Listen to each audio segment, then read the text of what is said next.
So today is Saturday, and what am I going to do today?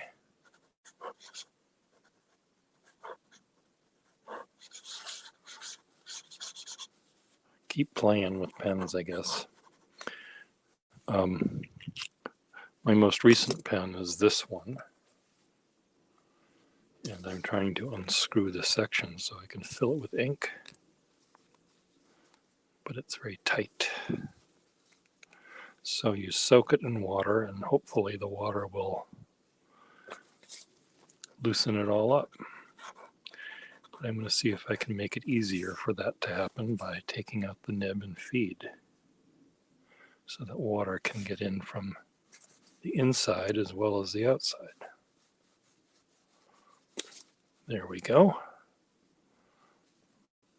Now, let's see if we can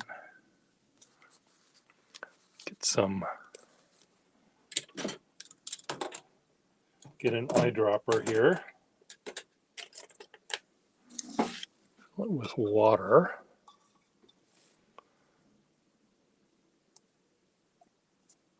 And then I'll put the nib back in. You can see that was filthy water.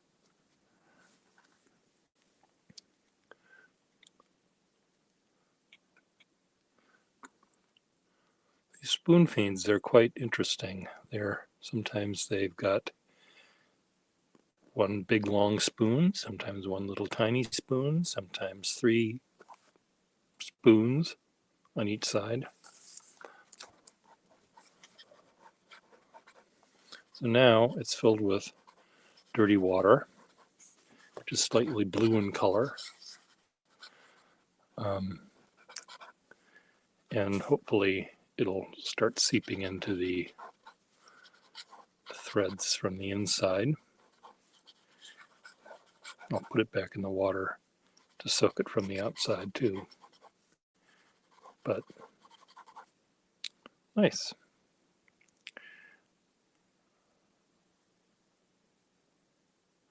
When I talked about this pen the other day, Todd Merrill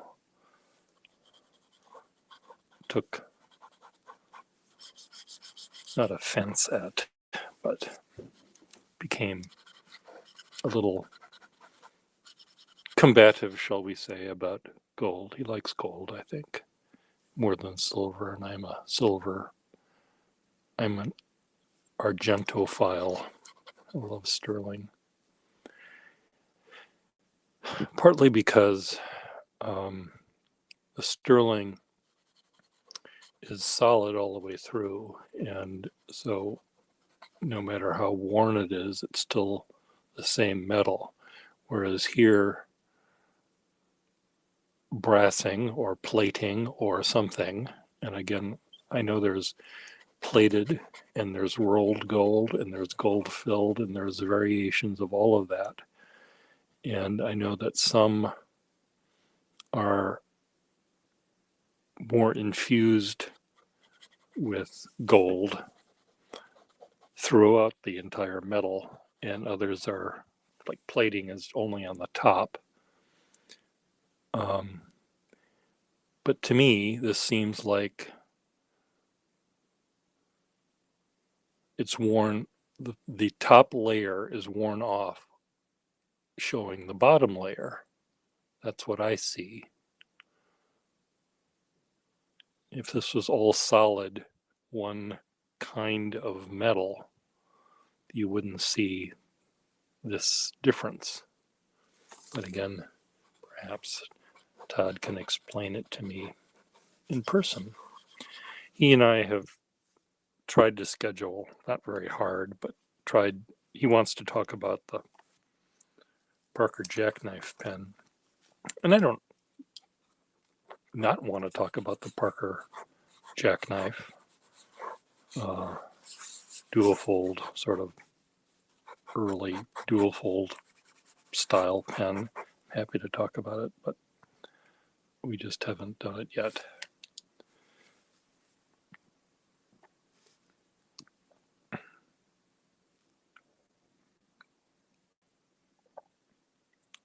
When it comes to gold, though, I think I prefer,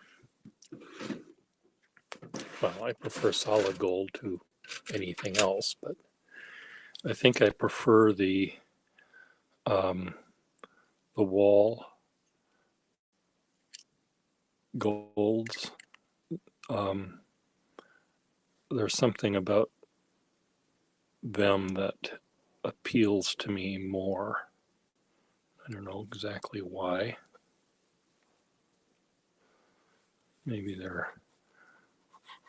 patterns are more delicate or something. This is a Frankenpen nib that I put in this leverless wall, and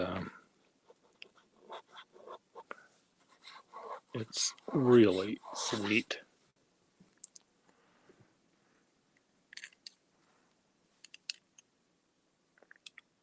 I think golds too, because they come in so many different colors of gold. There's yellow gold and white gold, or warmer and cooler colors, and then there's rose gold, which is kind of pink. This is a solid gold pen with beautiful engravings and teeth marks, a couple of dings, which doesn't bother me in the tiniest bit.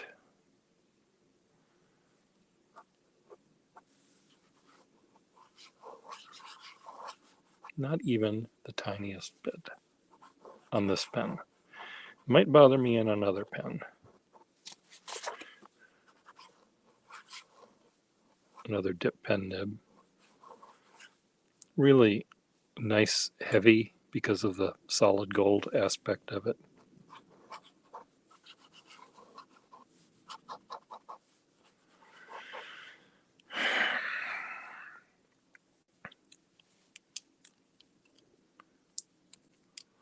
These are all sort of the same creature.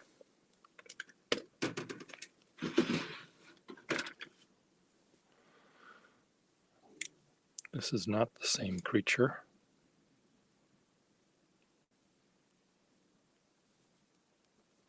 This is an off-brand pen of some sort. It was in my Waterman drawer by mistake. So, anyway, let me put this gold one back in the... Oh, look. See, that's all it needed. It just needed a little bit of water coming in from the inside to loosen it enough to work.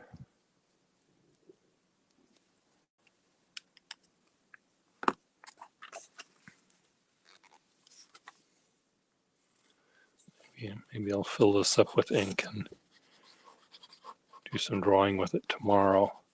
I'm going with the Urban Sketchers to the Harvard Natural History Museum, and I have a thought that I'm going to use my silver colored Prismacolor pencils to draw bugs, and I thought I would draw them in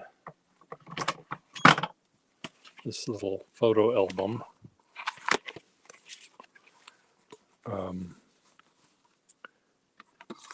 So that was my thought. How many bugs can I draw? 10? 1, 2, 3, 4, 5, 6, 7, 8, 9, 10. 10 bugs. I think I'll put the name here and the bug here, and I think that's how that's going to go. Or not. Maybe I'll just... It's just this has a pebbly finish. This has a flat finish, so the pencil looks different on each of them. That's why I'm going to bring this tomorrow.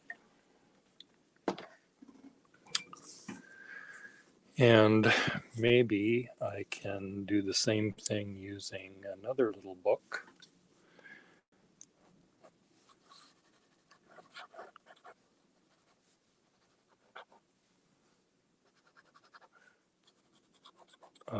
one of my neighbors in my building here died, I don't know, maybe 10 years ago, maybe not that long ago. It's all a blur because of COVID. I don't know what day it is or year.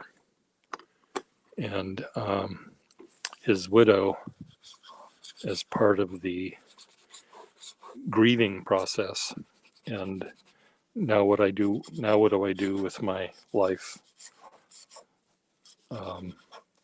The emptiness you feel when you lose a partner, husband, wife, child, parent, whatever it is.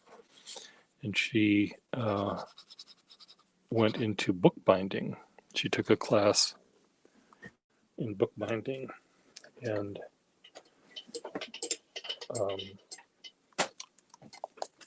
this is one of her books she made. And she then decided she got over her.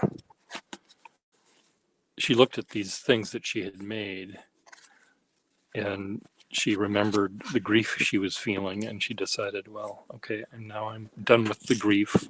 They served their purpose at the time, and not that she's no longer grieving about her husband or anything, but there's this bring back sad memories. So she decided to get rid of them all, and I got them, and I've used them, a few of them, to draw in. And I thought maybe I could draw my little fossils and bugs and bones in this. So maybe I'll bring both of these books. Maybe I'll do the drawings with this pen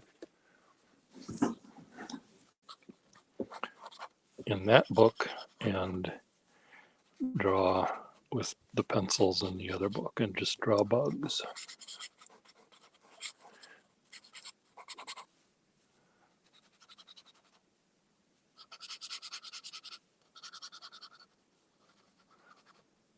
What are your thoughts? I describe this pen nib as being Mel Torme-y, and I'm changing my mind a little bit. It has a little bit more of a bite than it did. It's still very smooth. I can push it around in all sorts of directions, and it doesn't seem to suggest that it's digging into the paper, whereas the silver pen sort of digs into the paper no matter which way you aim it. It's very, very sharp, and that one I would use only for calligraphy, whereas this one I would use this for sketching. And I keep on digging, it's picking up crud on the paper and dragging it around. So maybe I'll fill this up with the black ink I got from Will Hodge. He was very kind. He was so tired, he said, of hearing me bitch and moan about the Waterman Red that I bought, that he decided to make me a gift of buying a bunch of bottles of Waterman Black. So unlike I normally do, where I forget to put the cap on the barrel, on the bottle, what I'm trying to do is remember to put the cap on and also to put it in its box. So I know what I'm doing here. I'm presuming that's enough ink. I've got ink all over my fingers here. I have a problem with my eyes, and it is starting to bother me. And I may, once I get back on insurance, I'm right now I'm uninsured because of a snafu with the my Social Security, where they had my birthday wrong, so I couldn't sign up for Medicare. Why is this? Maybe there's still some water that was. I didn't shake the pen before I filled it. There might have been some drops of water still in the barrel.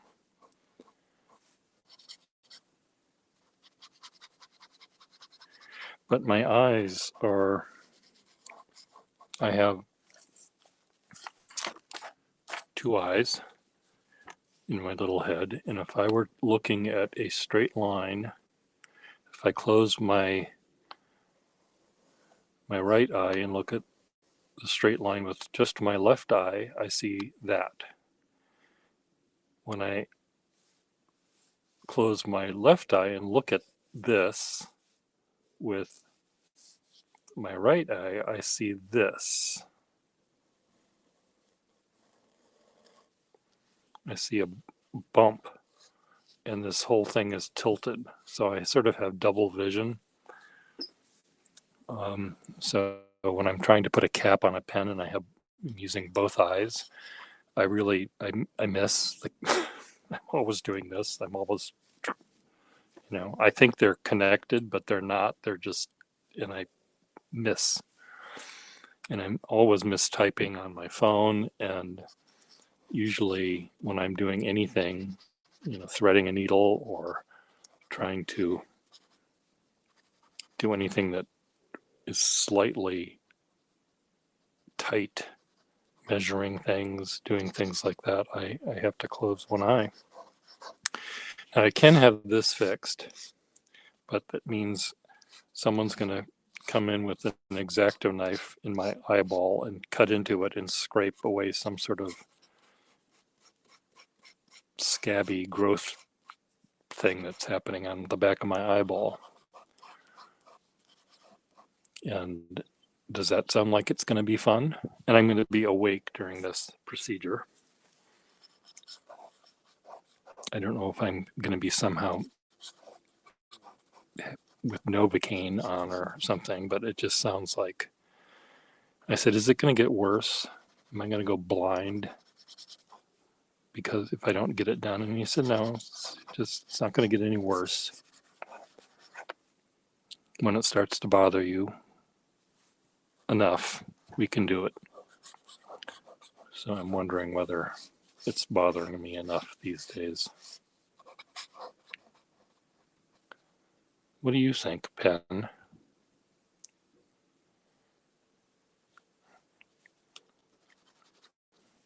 Okay, so this is full, ready to go. I might also bring this pen. This one has a really, really fine nib in it. And the reason I'm filling it like this is I don't think the little rubber gasket in the back is sealed enough to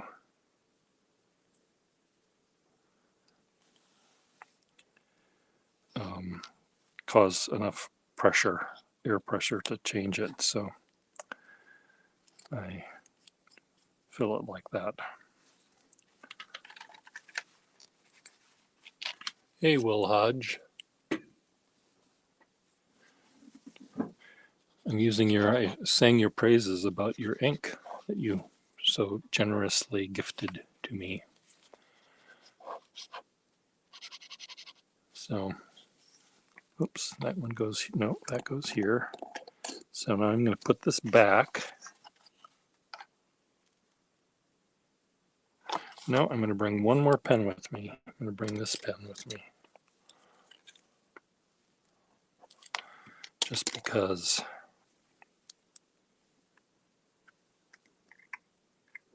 this is a big, fat, flexible nib. And I may just decide I want to use this. And this will allow me to put down a big blob of ink And maybe I'll bring a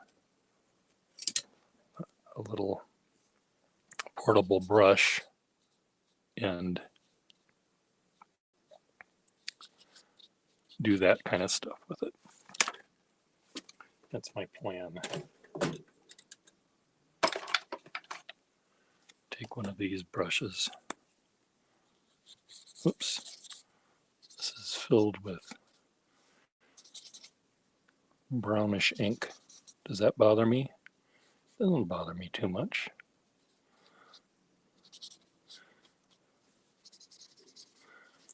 I just don't understand these pens because they get clogged, and how, when they're just filled with water, I don't understand how water can clog them, but they do get clogged.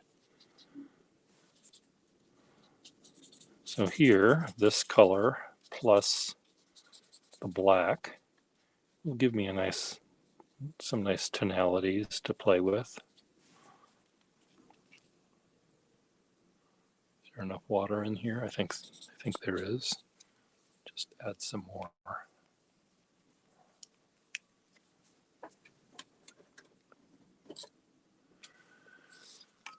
Meanwhile, how are you doing?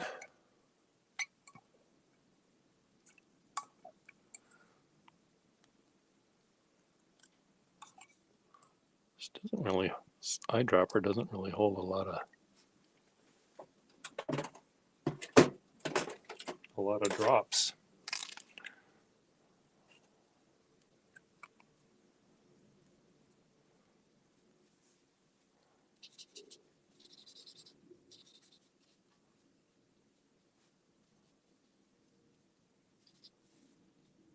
So let's see what would happen if I were drawing a little bug.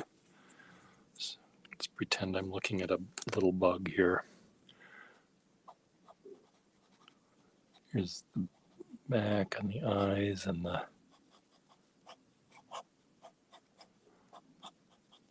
wings, whatever these are called, the antennae, the legs. And then I take this, and then I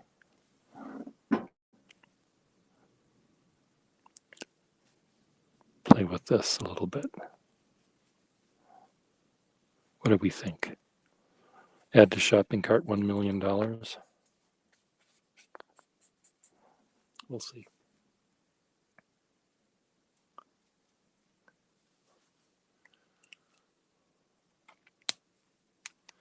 So I'm bringing that pen. I'm bringing this pen. This one is filled with your black ink.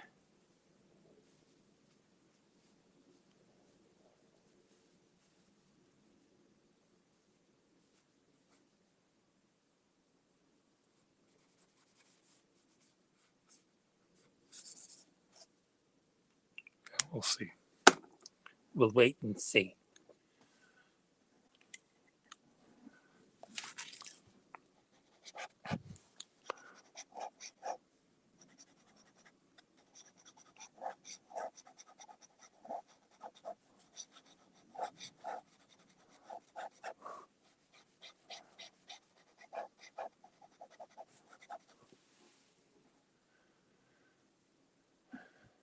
Oh dear.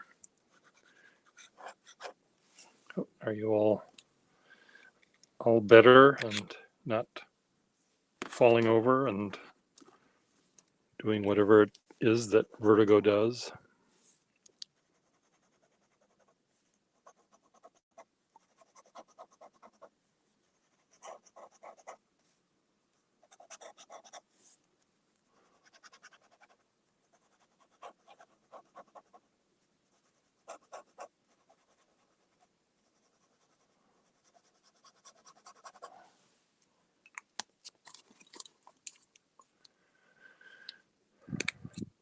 How's your Parker 51, by the way, Will? Are you still enjoying that?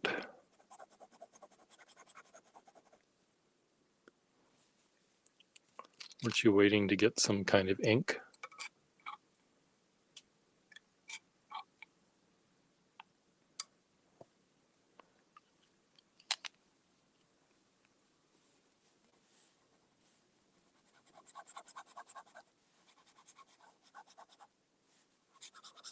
Dear.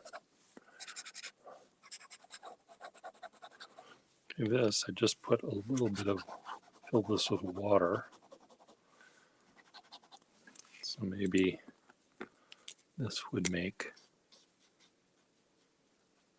yeah, we'll see. We'll see. Bring this back to.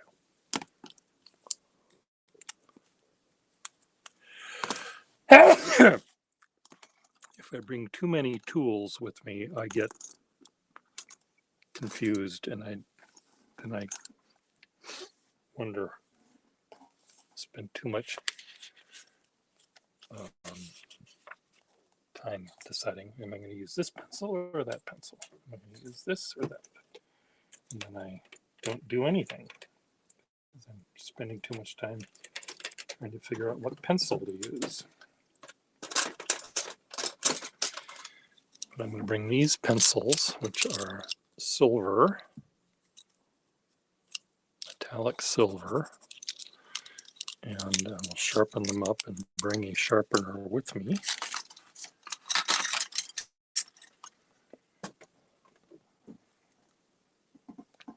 So you can keep them prickly sharp.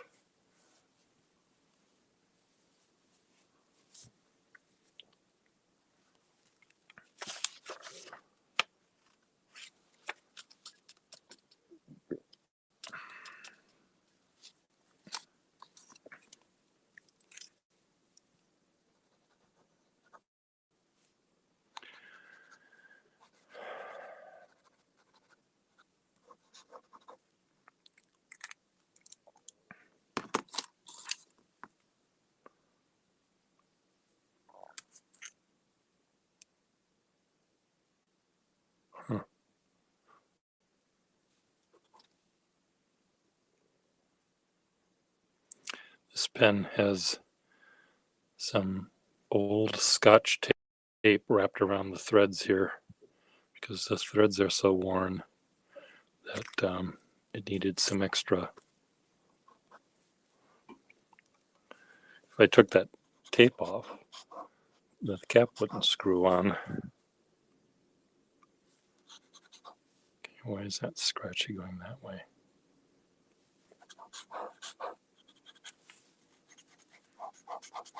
Yeah, the 51s are great pens. Great pens. I don't think I have any really at my desk here because at my desk I'm usually doing some sort of calligraphic project. This 21 is sort of the closest thing I've got to a 51.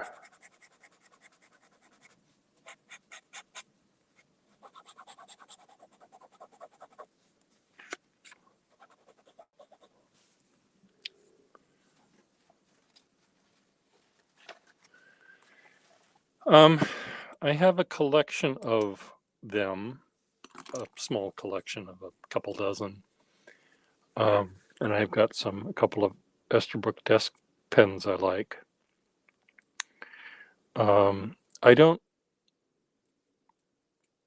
There's nothing wrong with them, but I just don't, because they don't have gold nibs, I sort of class them in a let's not use them pile, even though I just used a steel nibbed Parker 21 just now, you saw me.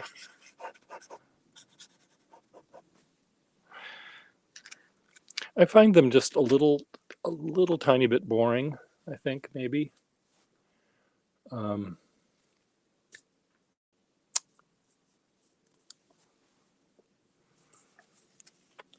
So they don't get used much.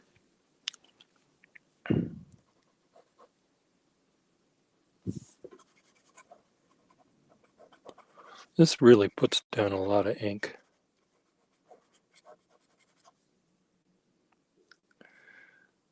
I'm going to have to alternate between pen pen and pencil, because while the pen drawing is drying, I can draw with the pencil.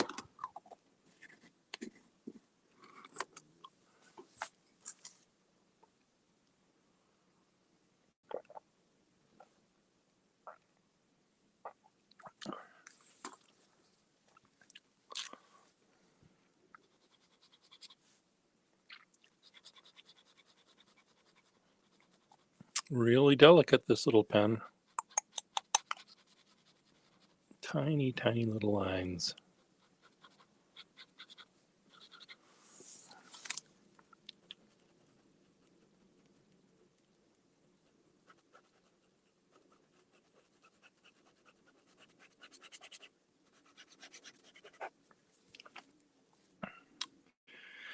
Well, now I'm going to move over to my couch again and do some more work on my iPad.